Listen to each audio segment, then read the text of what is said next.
promised me that she would. Can't wait to hear it. But tonight, she is an evaluator, and she will be evaluating speaker number 2. Please welcome warmly to the lectern, because she's in such a hurry to get started, Miss Diane Roun.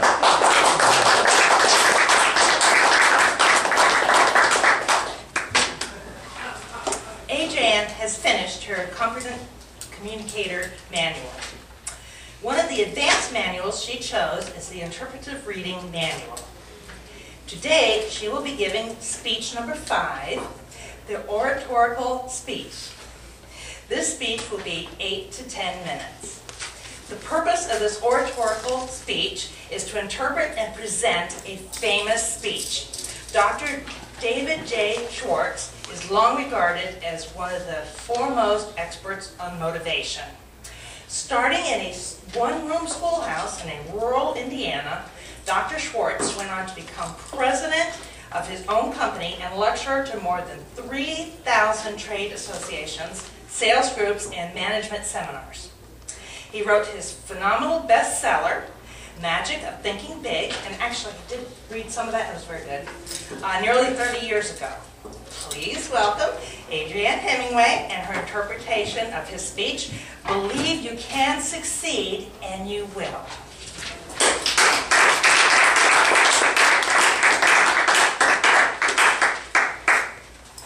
Thank you, Diane, fellow Toastmasters and honored guests.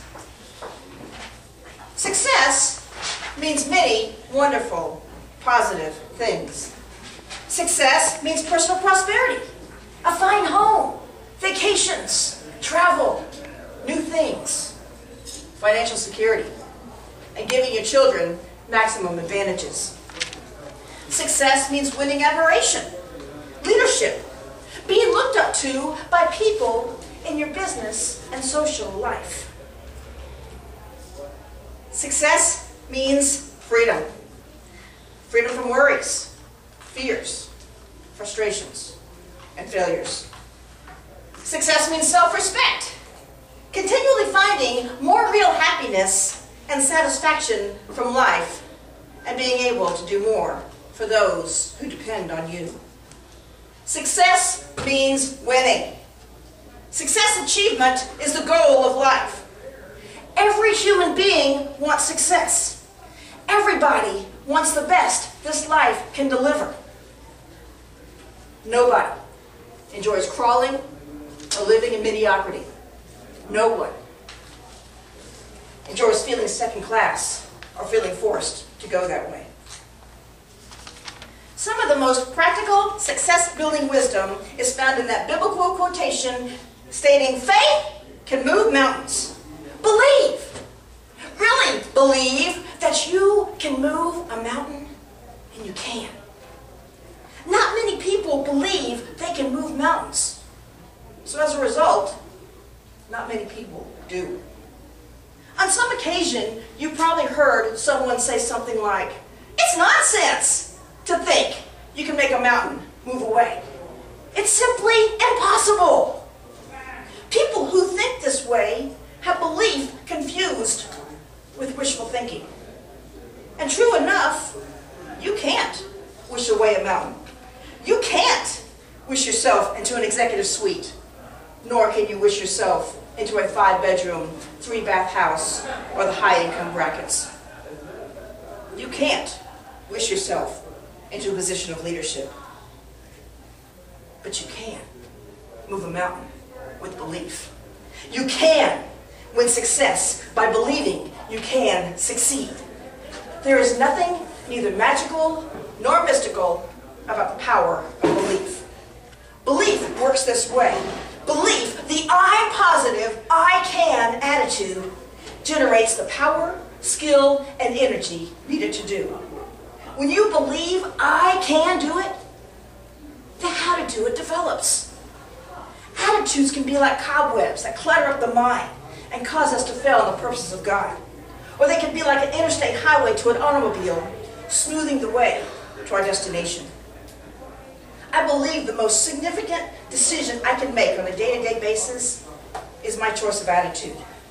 It is more important than my past, my education, my bankroll, my successes or failures, fame or pain, what other people think of me or say about me, my circumstances or my position.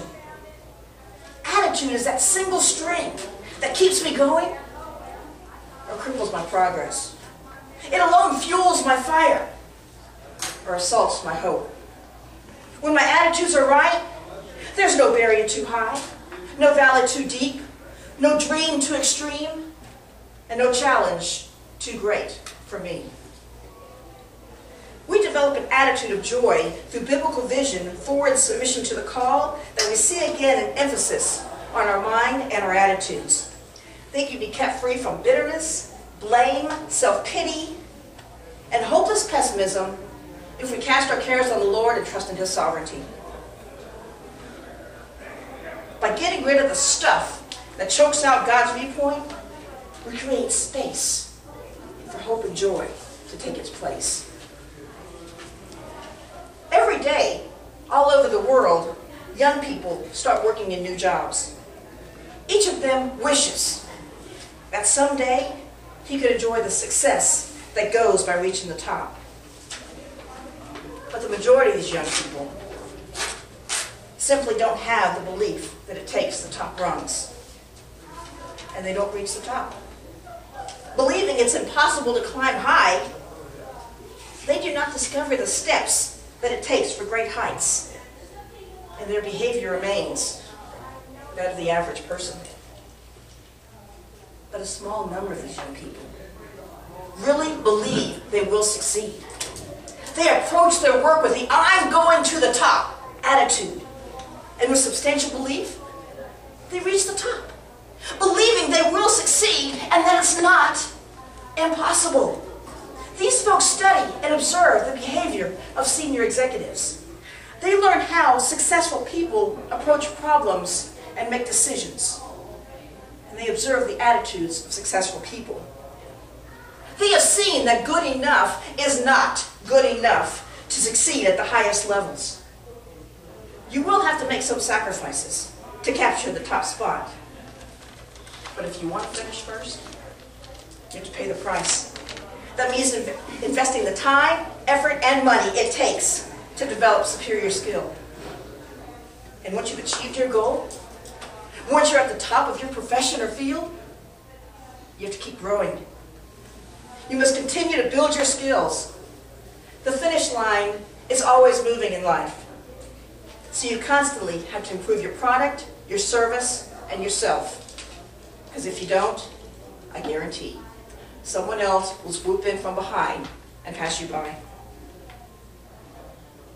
Those who believe they can move mountains do. Those who believe they can't, cannot. Belief triggers the power to do. Belief in great results is the driving force, the power behind all great books, plays, and scientific discoveries. Belief in success is behind every successful business, church, and political organization. Belief in success is the one basic, absolutely essential ingredient in successful people. Believe. Really believe that you will succeed. And you will, Mr. Toastmaster.